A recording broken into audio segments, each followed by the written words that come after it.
Olá, tudo bem, pessoal? Espero que todos estejam bem. E hoje, então, a gente vai fazer algumas considerações na disciplina de Direito Constitucional 2, ok?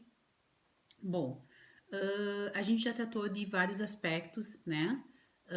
No direito constitucional, né?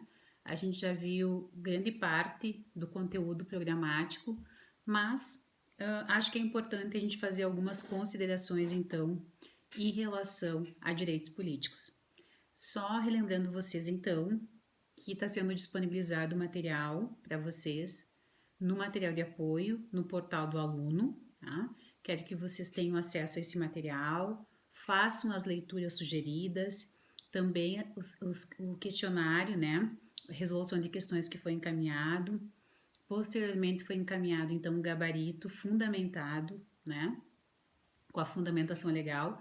Acho que é bem importante que vocês façam o estudo dessas questões. Também foi disponibilizado uma obra em PDF, né? Então a gente tem no material de apoio bastante material para vocês conseguirem estudar, certo? Obras, resumos, tá? Resolução de questões, tá? Então foi encaminhado bastante materiais aí para vocês conseguirem nesse momento, né? Momento da quarentena, conseguirem então fazer um estudo à distância, tá? Acho que é importante, na semana passada eu encaminhei então a legislação para vocês em relação a direitos políticos, tá? Como nós temos maior incidência no exame da OAB quanto em concursos públicos, a gente vai tratar então, até porque na semana que vem nós temos a nossa avaliação, a gente vai tratar um pouquinho então dos direitos políticos e saber como funciona, tá? Quero que vocês façam a leitura concomitante, tá? Da obra que foi encaminhada. Quero que vocês façam a leitura da legislação que foi encaminhada, tá? E façam um estudo paralelo com esses materiais que foram disponibilizados para vocês, tá? Mas então, vamos conversar um pouquinho hoje e fazer algumas considerações então sobre direitos políticos. Hoje a gente vai dar uma olhada como é que funciona esse direito político, né? Como é que é expressado o direito político da população, tá? A gente inicia então fazendo o seguinte questionamento: quem é que pode votar, né? O voto ele é facultativo ou ele é obrigatório, tá? Se ele é facultativo, para quem ele é facultativo e para quem ele é obrigatório? A gente vai falar um pouquinho disso também, tá? Pode o voto no Brasil ser transformado, então, em facultativo?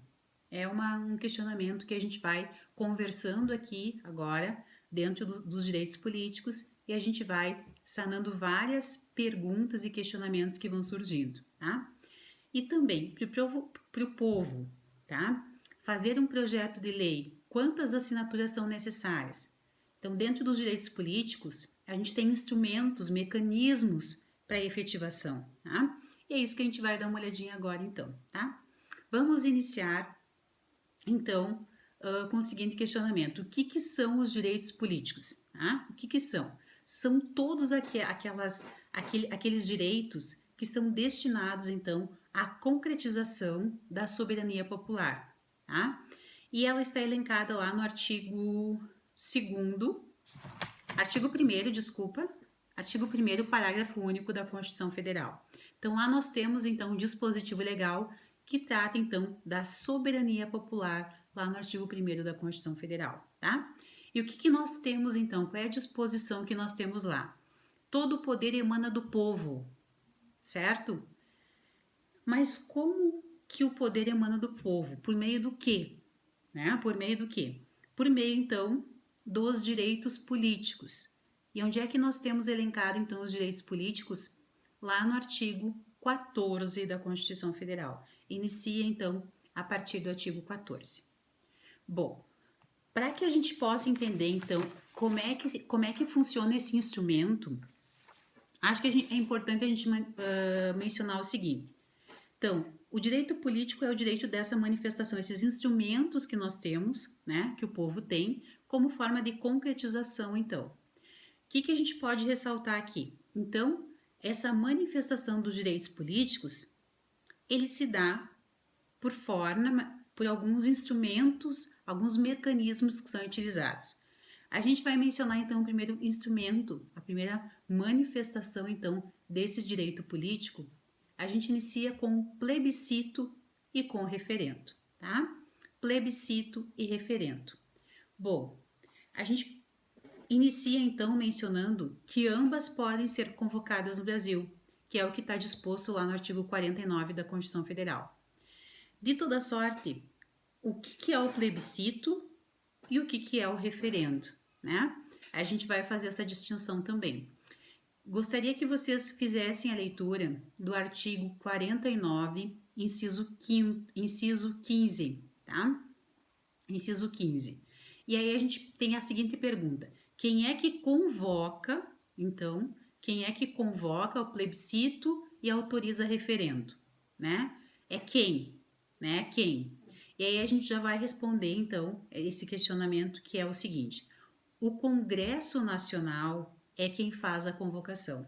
Então, depende do Congresso Nacional. Quem faz a convocação, quem convoca plebiscito e quem autoriza referendo é o Congresso Nacional, tá? Importante, então, fazer a leitura lá do artigo 49, tá? Inciso 15. Bom, mas quando que o Congresso Nacional ele faz essa convocação, tá?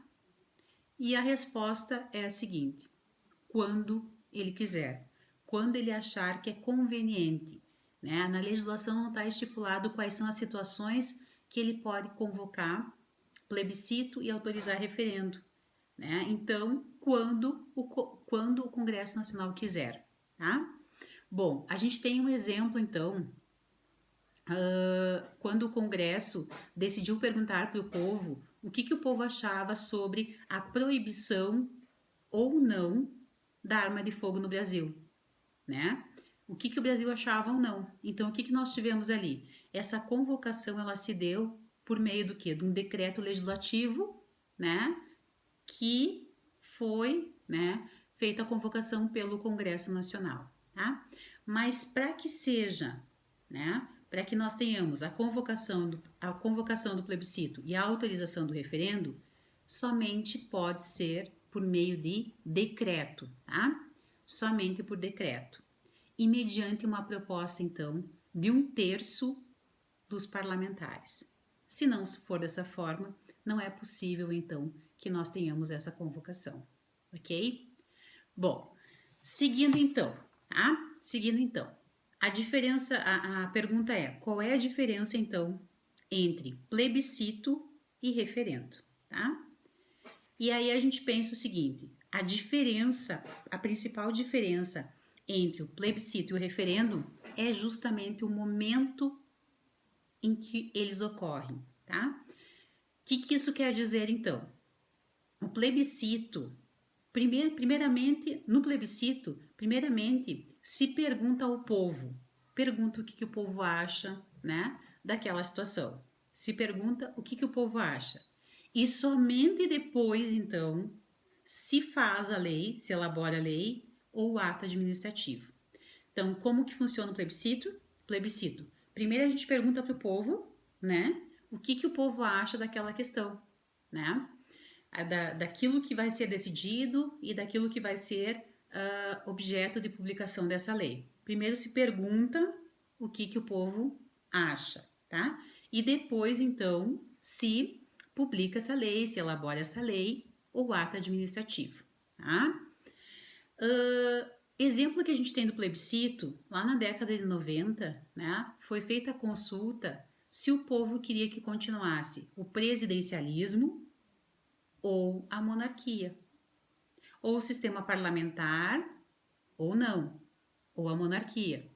Então, o que acabou acontecendo aí?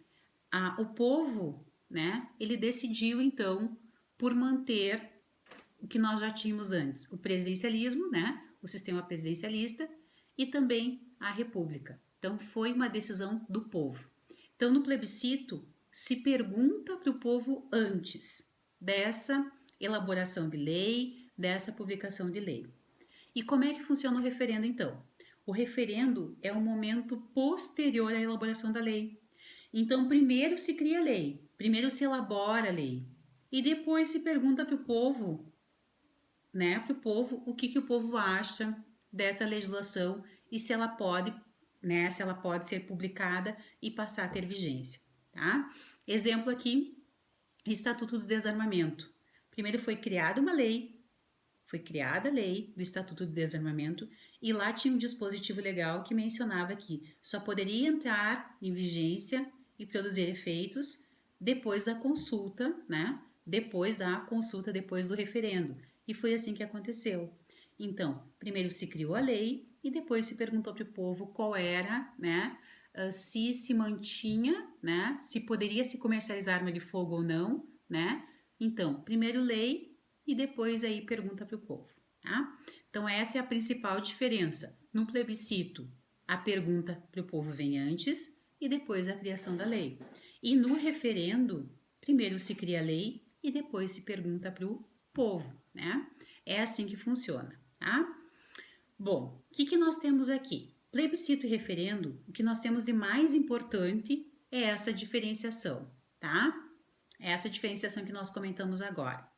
No próximo bloco, então, a gente trata do segundo instrumento, então, do direito político, né? Que é a iniciativa popular, tá? Espero vocês até daqui a pouquinho.